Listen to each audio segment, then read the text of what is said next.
and it was filled with feds. And now here, this guy's got a great Substack. He says on January 6th, a masked man wearing an earpiece and a walkie-talkie was caught on video removing a glass window from the Capitol. When he realized he was being recorded, he pushed another man and blamed him for it. He's not been added to the FBI's most wanted list, arrested, or charged. Let's watch it. Why don't you guys open up the restaurant? Because I think that probably be illegal. Oh, I know my glasses. I got my... I'm just picking up garbage.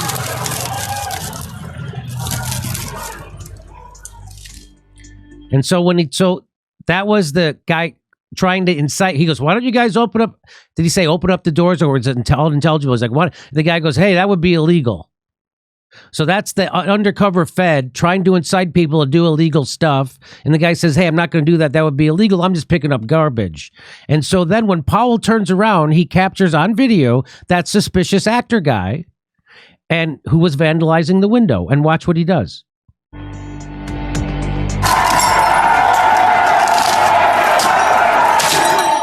So this guy goes, there he is.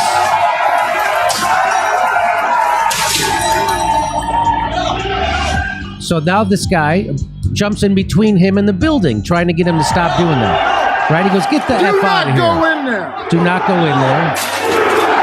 And so now the Fed starts to pretend like he's the guy who broke the window. Watch this. Suspicious actor 1 threatens the crowd and blames the broken window on him.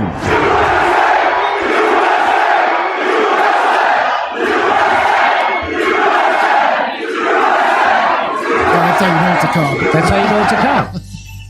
Despite the vandalism, the man in black hasn't been placed on an FBI wanted list. Hey, where have I seen this before? The BLM? They do this all the time. This is what they do. Yes, we saw it at The BLM. guy in the outfit breaking windows? Breaking windows, and he was a cop from another Right. city.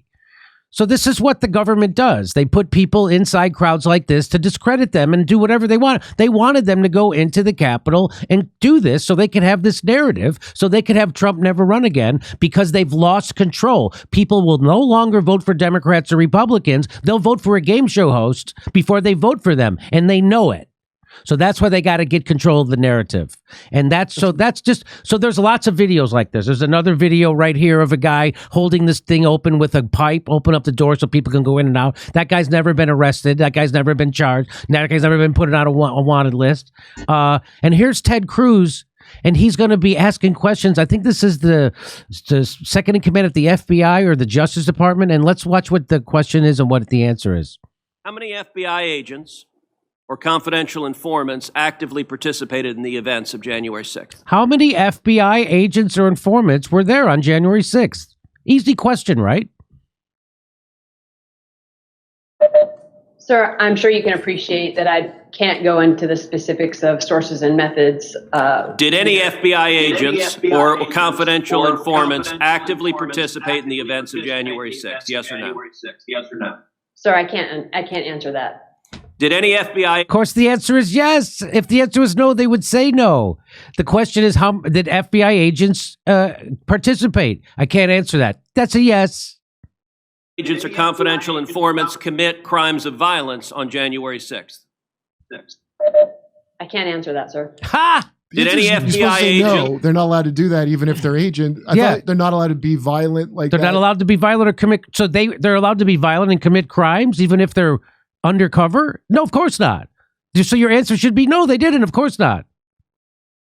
Or FBI informants actively encourage and incite crimes of violence on January 6th? Sir, I can't answer that. Ms. Sadburn, who is Ray Epps? I'm aware of the individual, sir. I don't have the specific background to him. Well, now Ray Epps was the guy we've done videos about. He was the guy saying we got to go into the Capitol. He was the guy bragging about orchestrating it, and he was never charged. And we all know it was because he's an undercover Fed. Wasn't there some Washington Post article that came out not long ago about how repentant he was? Yes. Yeah, right. Yes. Yeah, the New York Times did like a puff piece on him. He's like the one January 6th guy they like. Yeah, he's the one guy like, hey, I'm just a victim. Why don't you hate him? He was telling people to go into the Capitol. He's wearing a Trump hat. Why don't you hate that guy? Oh, that's right, because he's a Fed. Here we go. There are a lot of people who are understandably very concerned about Mr. Epps. On the night of January 5th, 2021, Epps wandered around the crowd that had gathered, and there's video out there of him chanting, "Tomorrow, we need to get into the Capitol, into the Capitol." This was strange behavior, so strange that the crowd began chanting, "Fed, Fed, Fed, Fed, Fed, Fed." Ms. Sandburn, was Ray Epps a Fed? Sir, I cannot answer that question. The next day, on January 6th, Mr. Epps is seen whispering to a person, and 5 seconds later, 5 seconds after he's whispering to a person, that same person begins to forcibly tear down the barricades. Did Mr. Epps urge them to tear down the barricades?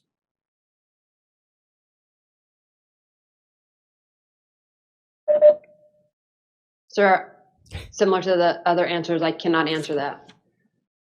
Shortly thereafter, So that's the person from the Justice Department looking and sounding like a criminal because they are criminals. Even if they have red hair and super white skin. FBI put out a public post seeking information on individuals connected with violent crimes on January 6th. Among those individuals, in the bottom there, is Mr. Epps. The FBI publicly asked for information, offering cash rewards leading to information leading to the arrest. This was posted, and then, sometime later, magically, Mr. Epps disappeared from the public posting. According to public records, Mr. Epps has not been charged with anything. No one's explained why a person videoed urging people to go to the Capitol, a person whose conduct was so suspect the crowd believed he was a Fed, would magically disappear from the list of people the FBI was looking at. Ms. Sandburn, a lot of Americans are concerned that the federal government deliberately encouraged illegal and violent conduct on January 6th. My question to you, and this is not an ordinary law enforcement question, this is a question of public accountability. Did federal agents or those in service of federal agent actively encourage violent and criminal conduct on January 6th? Boop, boop, boop. Not to my knowledge, sir. So that was remarkable. And what I just want to, just so you know, what Glenn Greenwald says, hey, hate Ted Cruz all you want, but these questions about the FBI's role in January 6th are vital because it's what the FBI did in the first war on terror and with the Governor Whitmer case, but also because there's ample evidence that they did it here. The media's indifference to this story is shameful. And just so you know, the lefty media or the establishment media in bed with the Democrats has already said they've debunked this. They go, January 6th panel has debunked a conspiracy theory that popped up even in Congress this week. Popped up. They call what Ted Cruz just did a conspiracy theory. Came out like a pimple. It popped up unexpectedly. Ray Epps was no secret government agent. How does Politico know that? They don't know that. Politico is doing propaganda for the establishment. Well, I believe they asked him, right? And he said no. And they said good enough for us. And that was good enough for them. So even Mother Jones tried to debunk it, but inside Mother Jones's own report, they said this: while the FBI does have a history of recklessly setting up fake terrorist plots through the use of informants, especially as a tool in the war on terror, Ray Epps as FBI agent is as best speculative. What? That doesn't... Yeah, I'm speculating based on the history of setting up fake things. Like, what do you mean at best? It is the best. So now here is Kash Patel. He, if you don't know who he was a prosecutor, a defense lawyer. He worked in the Trump White House. He's worked for the Justice Department. He's worked in intelligence. Here is what he has to say. As a former federal prosecutor and a public defender who defended a lot of these types of cases, what you need to show is whether or not the FBI and government agents were using undercover operatives and informants on the day of January 6th. Because if you can show that, you know they've been out. Hang on. But the paperwork shows having run informants, That's a 6-month buildup minimum. Right. Minimum. It's not like they just dropped him into the Proud Boys and said, hey, go, don't disrupt, please. So once you prove that, then you defeat the insurrection narrative with the FBI's own documentation. Forget what the videotape shows. So he's saying if you can prove that they did have FBI informants and stuff in there, that means that they've been planning this for months. That's what he's saying, right, Max? Am I misunderstanding? Yes. Wait, so is that why it clearly looks like they did do that? Yes. He's got a little bit more to say. Just for people who you can't see what's going on in the room, the reason why Cash just said hang on or whatever is because I started smirking and rolling my eyes. And what I meant to convey with that is, come on, we know they were involved. No, look, I totally agree. Though. Yeah. I'm not saying I know definitively. What I'm saying is a reasonable suspicion is that there were agents. There's a video showing a guy with an earpiece pulling people into the building. All right. Mm-hmm. You combine that with the evidence of Ray Epps, and it looks like you have a preponderance of evidence suggesting there may have been federal law enforcement involved in making that thing happen. I'll get you beyond a reasonable doubt. All Two right. pieces of information. Ray Epps was on FBI's most wanted list one day, and the next day he was off of the FBI's most wanted list. There are only two ways that happens. You die, or your informant. Put that aside. Under congressional testimony, Jill Sanborn, who I used to work with, the head of the FBI Counterintelligence Division, in charge of all these investigations, testified under oath when Senator Cruz asked her, flat out, were there federal agents involved with January 6th? And she said, quote, Senator, I can't answer that at this time. Not if the answer was definitively no, having been a DOJ FBI guy myself, she would have gone there and said, nope, absolutely not. The reason she said I can't answer that is because of the same stonewalling they gave us during Russiagate with Christopher Steele, Halper, and everybody else. It's the same narrative, and I'm telling you they were there. So you're saying that she said I can't answer that because the answer is yes. Yeah. And that would compromise whatever their operation was. Exactly. And let's remember the beloved comedian Norm Macdonald, who this is a picture of these are the writers.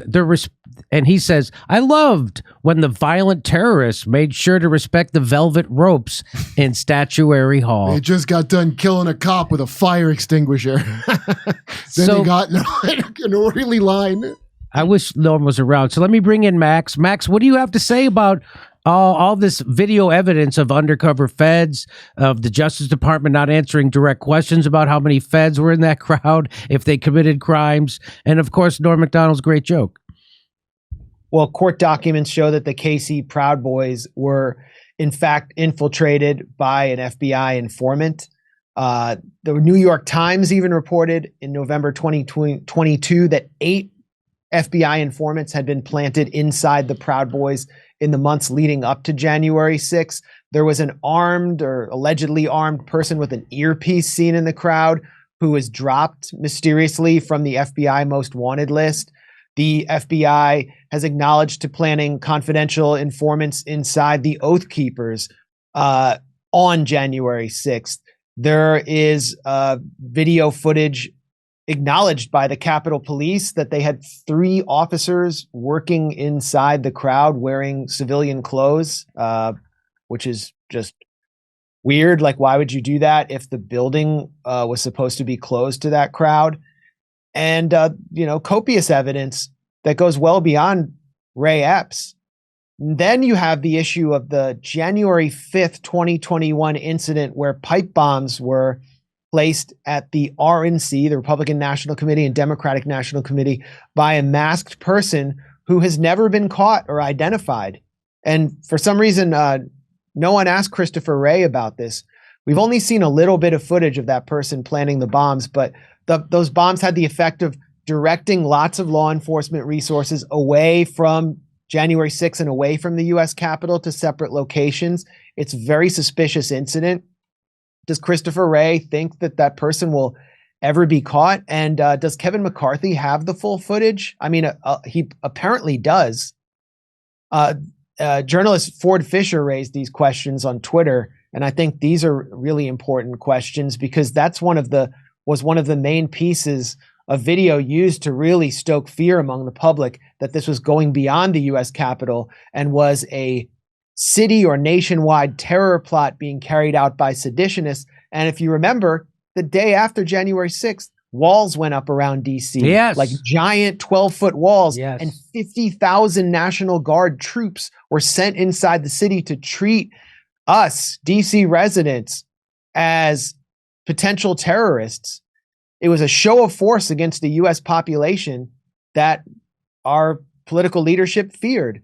So we have all of this evidence, and I think part of the cover-up or the motivation behind suppressing footage is to cover up the more evidence of the proliferation of FBI informants throughout the crowd. Do you think it's possible it was the same mysterious pro-Ukraine group who blew up the pipe? Well, yeah, I mean, Nord Stream? yeah, definitely. I mean, if you consider the U.S. government to be a pro-Ukraine group. By the way, this was tweeted up by Andrew DeMaio. That's where I got it from. Is there anything else left to this? No, that's the end of this. All right, Max. Well, I really appreciate you coming on, man. And you know, as someone who was there, by the way, as someone who was there, what would you say about that crowd? Because I knew someone else who was there, a regular person that I've known for 30 years. And he just happened to be there. He wasn't a particularly political person. He just wanted to go there. And he told me that what he experienced and what he saw on the news were two totally different things. And what would you say to that? Yeah, I mean, I have the way I went about my activities on that day was that I focused on the most violent or raucous elements of the crowd that were on the east side of the Capitol, the back of the Capitol. And I managed to get there right as that crowd was being pushed out. I asked a guy, what just happened? I heard someone just got shot. And he told me what happened. And then I realized as he walked away, he was wearing a shirt that said Camp Auschwitz, which was kind of jarring. And then I saw Ashley Babbitt be taken out on a stretcher with blood pouring out of her neck. The one person who was actually killed that day. Her mother is leading a vigil every night outside the jail where the protesters are still being held.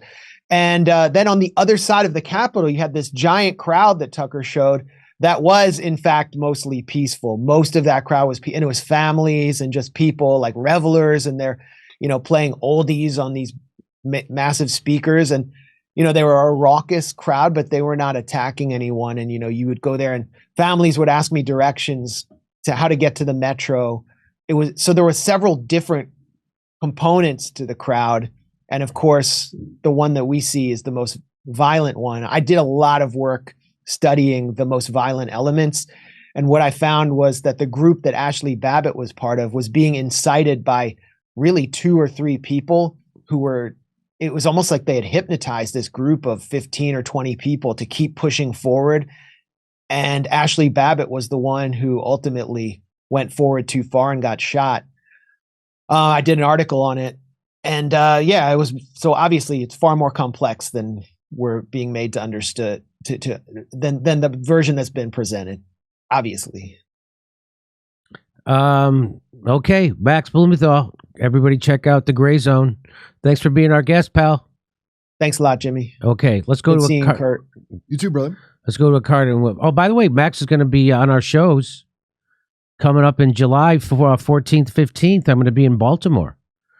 And so Max has accepted my invitation to do his standing up comedy routine, which is he's batting 1,000. He hasn't had a bad set yet. So far, I got the home, the home crowd. Yeah, he Jimmy Dore audience. Let's see you do a bringer in the belly room. Pretty good. Yeah. And he crushed it in D.C. at our last show there. So we'll be there in July, middle July, July 14th, 15th at Magooby's Comedy Club in Baltimore, which is one of the sweetest clubs in the country. It's an awesome venue. I went to your last show there. It's a big venue, really good service. 350 seats, and it's tiered, right? So it's not all flat. Yeah. It's like, it's beautiful. It's really a nice club. Yeah. I'm really excited.